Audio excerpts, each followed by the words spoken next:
ጤና ይስጥልን የተወደዳችሁ የዶቼ ቬለ ተከታታዮች እንደምን አመሻችሁ። በዓለም ዜና የሚጀምረው ዝግጅታችን በዜና መጽሔት ጥንቅሩ ዝቅተኛ የወለድ ተመን በገበያ እንዲመራ መወሰኑና አንደምታው፣ የኤርትራ ተቃዋሚ ድርጅቶች ስምምነት ላይ መድረሳቸው፣ ታጣቂዎች በመስቀናና ማረቆ የተፈጠሩ ስጋት፣ እንዲሁም ዩናይትድ ስቴትስ ውስጥ ፖሊስ የፈጸመው ግድያ ከፍተኛ ቁጣና ተቃውሞ ማስነሳቱ የተሰኙ ርዕሶችን በስፋት ለማየት ይዘናል።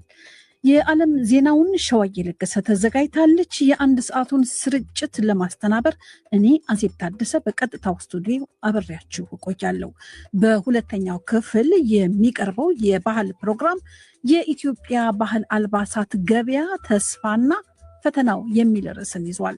እነዚህን ዝግጅቶቻችንን በሳተላይት በኢትዮሳት በኤንኤስኤስ 12 በ10985 ሜጋሄርዝ ሆሪዞንታል DW 08 ላይ ማድመጥ ይችላል። ትራንስፖንደሩ MEH 01 ወይም EAH 01 ነው።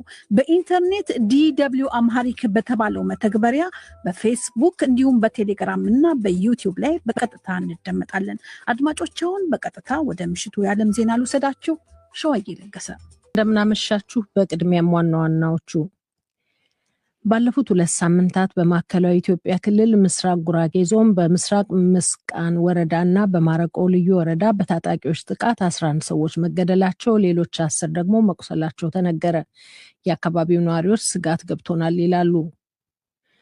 በሳውዲ አረቢያ የሚታደኑት የደቡብ የመን ተገንጣይ ቡድን መሪ አይደሩስ አልዙበይዲን ከየመን በድብቅ ወደ አቡዳቢ መወሰዳቸው ተሰማ። ድርጊቱ በአረብ ኤሚሬትስ እና ሳውዲ መካከል ውጥረቱን አባብሷል።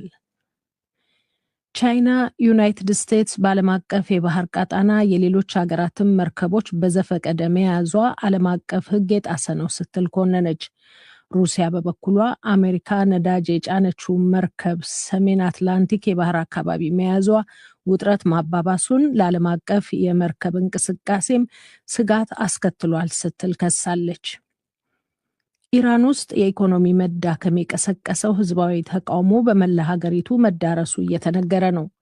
በኒውክሌር መርሃ ግብሩ ምክንያት ከአሜሪካና እስራኤል ጥቃት ሊፈጸምብኝ ይችላል የሚል ስጋት ያደረበት የኢራን መንግስት በበኩሉ ሀገሪቱ ለጦርነትና ለድርድር ዝግጁ ናት ብሏል። ዜናው በዝርዝር ባለፉት 2 ሳምንታት በማዕከላዊ ኢትዮጵያ ክልል ምስራቅ ጉራጌ ዞን በምስራቅ ምስቃን ወረዳና በማረቆ ልዩ ወረዳ በታጣቂዎች ጥቃት 11 ሰዎች መገደላቸው፣ ሌሎች 10 ደግሞ መቁሰላቸው ተነገረ። ታጣቂዎች በሚያደርሱት ጥቃት ምክንያትም የተጠቀሱት አካባቢዎች ነዋሪዎች ስጋት ላይ መውደቃቸውን ገልጸዋል። በአካባቢው የሚንቀሳቀሰው ጎጎት ለጉራጌ አንድነትና ፍትህ ፓርቲ በበኩሉ በአካባቢዎቹ በተለያዩ ቀናት ጥቃት መፈጸሙን፣ በሰው ሕይወትና አካል ላይም ጉዳት መድረሱን ማረጋገጡን የፓርቲው ምክትል ሊቀመንበር አቶ እንዳልካቸው አወል ለዶይቼ ቬለ ተናግረዋል። አድማ በታኝ ባለበት በቀን ነው እንግዲህ ሰኞ ዕለት 4 ሰው የተገደለው፣ እሁድ ማታ 4 ከነ ልጆቿ የተገደለችው፣ ገበያ ሲሄዱ በቀን 4፣ በጥቅሉ በዚች 15 ቀን ውስጥ 11 ሰው ሞቷል። ከፍተኛ ጉዳት የደረሰባቸው ከ10 በላይ ያሉ አሉ። እኛ አሁን ምንድነው እያደረግን ያለ ነው? ኦልሬዲ የኛም የህዝብ ተቋም ስለሆነ ሀገራዊ ፓርቲ ሆኖ አንጻር መረጃዎቹ በእድሜ በጾታ የጉዳቱም አይነት ለይተን መረጃ እያሰባሰብን ስለሆነ ቀጣይ ይህንን መግለጫ እናወጣለን። በመስቃን ቤተ ጉራጌና በማረቆ በኩል የመሬት ይገባኛል ጥያቄዎች መኖራቸውን ያመለከቱት ምክትል ሊቀመንበሩ መንግስት ተገቢውን ጥናት በማድረግ ዘላቂ መፍትሄ ሊሰጥ ይገባል ማለታቸውን ሸዋንግዛው ወጋየሁ ከሐዋሳ የላከው ዜና ያስረዳል።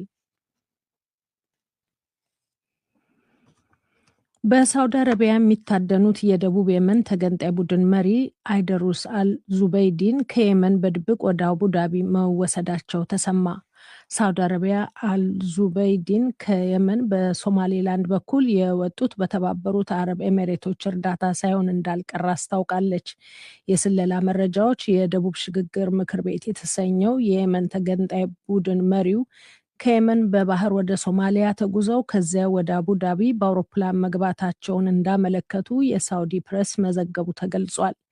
ድርጊቱ በሳውዲና በአረብ ኤሜሬት መካከል ያለውን ውጥረት እንዳባባሰው የጀርመን የዜና ወኪል ዲፒኤ ዘገባ ያመለክታል። የሳውዲ ባለስልጣናት አልዙበይዲን የተከሰተውን ውዝግብ ለማርገብ ለድርድር ወደ ሪያድ ይመጣሉ ብለው ይጠብቁም እንደነበር ተገልጿል። እንዲያም ሆኖ የኤሜሬትስ ባለስልጣናትም ሆኑ የደቡብ የመን ተገንጣይ ቡድን እስካሁን ስለ አልዙበይዲን ያሉት ነገር የለም። አልዙበይዲን የሚመሩት ቡድን ከተባበሩት አረብ ኤሜሬቶች ከፍተኛ ወታደራዊ ድጋፍ ይደረግለታል። ቡድኑ በቅርቡ በሳውዲ አረቢያ የሚደገፈውን የየመን መንግስት ይዞታን ከተቆጣጠረ ወዲህ ሳውዲ ቡድኑን ለማጥፋት ስትዝት የተባበሩት አረብ ኤሜሬቶችንም ስታስጠነቅቅ ነበር። አረብ ኤሜሬቶች በሳውዲ አረቢያ ግፊትና ማስጠንቀቂያ ደቡብ የመን የሚገኙ ወታደሮቿን ወደ ሀገሯ ለመመለስ ተገዳለች። የደቡብ የመን የሽግግር መንግስት ምክር ቤቱ መሪውን አልዙበይዲንን ከስልጣን ማስወገዱን አስታውቋል። ኢራን ውስጥ የኢኮኖሚ መዳከም የቀሰቀሰው ህዝባዊ ተቃውሞ በመላው ሀገሪቱ መዳረሱ ተገለጸ። በተለይም በትናንትናው ዕለት የተቃውሞ እንቅስቃሴ ተጠናክሮ ከዋና ከተሞች ወደ ገጠር ከተማዎችን መዳረሱን ዘገባዎች ያመለክታሉ። ሰልፎቹን ለመበተንም የጸጥታ ኃይሎች አስለቃሽ ጋዝ እና ጥይት መተኮሳቸውን የመብት ተሟጋቾች ዛሬ አስታውቀዋል። እንደ አሶሲኤትድ ፕሬስ ዘገባ እስካሁን አደባባይ ከወጡ ሰልፈኞች 38 ተገድለዋል፣ ከ2000 በላይም ታስረዋል። የተቃውሞ መስፋፋት በሲቪል አስተዳደሩና በሃይማኖታዊው መሪ አያቶላህ አሊ ሐሚኒ መንግስት ላይ ጫናውን ማጠናከሩ ተገልጿል። ይህ በእንዲህ እንዳለም የኢራን የውጭ ጉዳይ ሚኒስትር ሀገሪቱ ለጦርነትና ለድርድር ዝግጁ መሆኗን አስታውቀዋል። ኢራን የኒውክሌር መርሃ ግብሯ የሚገኝበትን አካባቢ ለተባበሩት መንግስታት ድርጅት መርማሪዎች አላሳይም በማለቷ ከእስራኤልና ከአሜሪካ ወታደራዊ ጥቃት ሊደርስባት ይችላል የሚል ስጋት መኖሩን ዘገባዎች ያመለክታሉ። በዛሬው ዕለት ለጉብኝት ቤይሩት ሊባኖስ የገቡት የኢራን የውጭ ጉዳይ ሚኒስትር አባስ አርጋቺ ጦርነት አንፈልግም፣ ሆኖም ግን ለጦርነትም ለድርድርም ዝግጁ ነን ሲሉ ተደምጠዋል። ለማንኛውም ሁኔታ ሙሉ በሙሉ ዝግጁ ነን። ጦርነት አንፈልግም፣ ሆኖም ግን ለጦርነት ዝግጁ ነን። ለድርድርም ዝግጁ ነን። ነገር ግን ድርድሩ የጋራ ፍላጎትና አክብሮት ላይ መሰረት ያደረገ መሆን አለበት። ባለፉት ዓመታት በተደጋጋሚ ተኩስ አቁም በአገዛዙ በእስራኤል ተጥሷል። እንዲሁም የትኛውንም ኃላፊነቱን አላከበረም። የዚህ የሊባኖስ ጉብኝቴ ዋናው ዓላማ ተግዳሮቶችና ስጋቶች ላይ የተከበሩ ፕሬዚዳንት፣ የፓርላማ አፈ ጉባኤ፣ ጠቅላይ ሚኒስትርና የውጭ ጉዳይ ሚኒስትርን ጨምሮ ከኢራን ባለስልጣናት ጋር ለመወያየት ነው። የምታደምጡት የዶቼ ቬለ ዲደብሊውን ዜና ነው። ቻይና ዩናይትድ ስቴትስ በዓለም አቀፍ የባህር ቀጣና የሌሎች ሀገራትን መርከቦች በዘፈቀደ መያዟ ዓለም አቀፍ ሕግ የጣሰ ነው ስትል ኮነነች። ዩናይትድ ስቴትስ በትናንትናው ዕለት 2 የቬኔዙዌላን የነዳጅ ቦቴዎች የጫኑ መርከቦችን መያዟ ተገልጿል። ከሁለቱ መርከቦች አንዷ የሩሲያን ሰንደቅ ዓላማ የምታውለበልብ ናት ተብሏል። የአሜሪካ እርምጃ ፕሬዚዳንት ዶናልድ ትራምፕ የቬኔዙዌላን የነዳጅ አቅርቦት ወደ አሜሪካ ለማዞር ያደረጉት ግፊት አመላካች ነው የሚሉ አሉ። የቻይና የውጭ ጉዳይ ሚኒስትር ማኦ ኢንግ ሀገራቸው ዓለም አቀፍ ሕጎችን የጣሰ ወይም ከተባበሩት መንግስታት ድርጅት የጸጥታው ምክር ቤት ትዕዛዝ ውጪ በተናጠል የሚወሰድ ማዕቀብን እንደማትደግፍ በዛሬው ዕለት ለጋዜጠኞች በሰጡት መግለጫ አመልክተዋል። ዩናይትድ ስቴትስ በዓለም አቀፍ የውሃ ክልል ውስጥ የሌሎች ሀገራት መርከቦች በዘፈቀደ ይዛለች። ይህም የዓለም አቀፍ ሕግን በእጅጉ የሚጥስ ነው። ቻይና የዓለም አቀፍ ሕግ መሰረት የሌላቸውን ወይም የተባበሩት መንግስታት የጸጥታው ጥበቃ ምክር ቤት ፍቃድ የሌላቸውን ሕገወጥ የአንድ ወገን ማዕቀቦችን ሁልጊዜም ትቃወማለች። በተጨማሪም የተባበሩት መንግስታትን ቻርተር ዓላማዎችና መርሆችን የሚጥስ እንዲሁም የሌሎች ሀገራትን ሉዓላዊነትና ደህንነት የሚጥስ ማንኛውንም ድርጊት ትቃወማለች። ዩናይትድ ስቴትስ ባለፈው ሳምንት ቅዳሜ ዕለት ወታደሮቿ ካራካስን ወረው የቬኔዙዌላ ፕሬዝዳንት ኒኮላስ ማዱሮ ከተያዙ በኋላ ማዕቀብ የተጣለባቸውንና ወደ ደቡብ አሜሪካ የሚሄዱና የሚመለሱ መርከቦችን እገዳ ማጠናከሯ ተገልጿል። እገዳ የተጣለባቸው መርከቦች የኦፔክ አባል የሆኑ የነዳጅ አምራቾች ሀገራት ስብስብ ንብረቶች ናቸው ተብሏል። በተያያዘ ዜና ሩሲያ ዩናይትድ ስቴትስ ነዳጅ የጫነችውን መርከብ ሰሜን አትላንቲክ የባህር አካባቢ መያዟ ውጥረት አባብሷል፣ ለዓለም አቀፍ የመርከብ እንቅስቃሴም ስጋት አስከትሏል ስትል ከሰሰች። ዋሽንግተን መርከቡ በምዕራቡ ሀገራት ማዕቀብ ለተጣለባቸው ለቬኔዙዌላ፣ ሩሲያና ኢራን ነዳጅ ዘይት ጭኗል ባይ ናት። የሩሲያ የውጭ ጉዳይ ሚኒስቴር እንዲህ ያለው እርምጃ ወታደራዊና ፖለቲካዊ ውጥረት ያባብሳል ሲል አስጠንቅቋል። ዋሽንግተንም እንዲህ ያለ ዓለም አቀፋዊ የቀውስ ሁኔታ ለመፍጠር መፍቀዷ እንዳሳሰበውም አስታውቋል። ድርጊቱ የተፈጸመው የዩክሬንን ጦርነት ለማስቆም በዋሽንግተን እና ሞስኮ መካከል የሚካሄደው ዲፕሎማሲያዊ ጥረት መጠነኛ ለውጦች አምጥቷል በተባለበት ሰሞን መሆኑ ጉዳዩን አሳሳቢ አድርጎታል። ሞስኮ በመርከቦቹ መያዝ እቅድና ዘመቻ ተባብሬያለሁ ያለችውን ብሪታንያንም ከሳለች። ምንም እንኳን ድርጊቱ በቻይናም ሆነ ሩሲያ ክፉኛ ቢነቀፍም ብሪታንያ ከአሜሪካ ጋር መተባበሯን አሳውቃለች። የዩናይትድ ስቴትስ ጸጥታ አስከባሪ ኃይል ባልደረባ አንዲት የሚኒያፖሊስ ከተማ ኗሪን በመግደሉ በከተማይቱ ውጥረት ነግሷል። ትናንት የዩናይትድ ስቴትስ የስደተኞችና የግብር ተቆጣጣሪ ፖሊስ ባልደረባ የ37 ዓመቷን ሬኔ ኒኮላስ ማኪን መግደሉ የከተማዋን ነዋሪዎች አስቆጥቷል። የሀገር ውስጥ ደህንነት ሚኒስትሩ ክሪስቲ ኖኤም የጸጥታ ኃይሎቹ ወዴትም አይንቀሳቀሱም ብለዋል።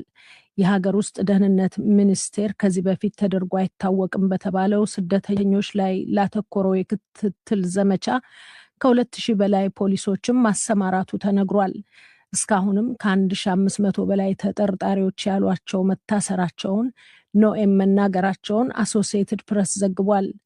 ሟቿ ሬኔ ኒኮላስ ማኪን በቅርቡ ከኮሎራዶ መኖሪያዋን ወደ ሚኒያፖሊስ ያደረገች አሜሪካዊት ገጣሚ፣ ደራሲ፣ ባለትዳርና እናት ነበረች። ከዚህ በፊትም ምንም አይነት የወንጀል ሪከርድ እንዳልነበረባት ዘገባው አክሎ ገልጿል። የፕሬዝዳንት ትራምፕ አስተዳደር ባለስልጣናት ግን ሟቿን የፌዴራል ሕግ አስከባሪዎችን በመኪና ለመግጨት የሞከረች የሀገር ውስጥ አሸባሪ በማለት ወንጅለዋታል። ሟች በጥይት ተመታ ስታጣጥር የሚያሳይ የቪዲዮ ምስል ከተሰራጨ በኋላ ትናንት ማታ በርካታ የሚኒያፖሊስ ነዋሪዎች እርምጃውን በመቃወም አደባባይ ተሰልፈው ነበር። ዛሬ ህዝባዊ ቁጣ ይቀሰቀሳል ብለው የሰጉት የሚኒሶታ አገረ ገዢ ህዝቡ እንዲረጋጋ ተማጽነዋል። ተማሪዎች ትምህርት ቤት አልሄዱም። አንዳንድ መስሪያ ቤቶች ስራ አቋርጠዋል። ይህ ዶይቼ ቬለ ነው።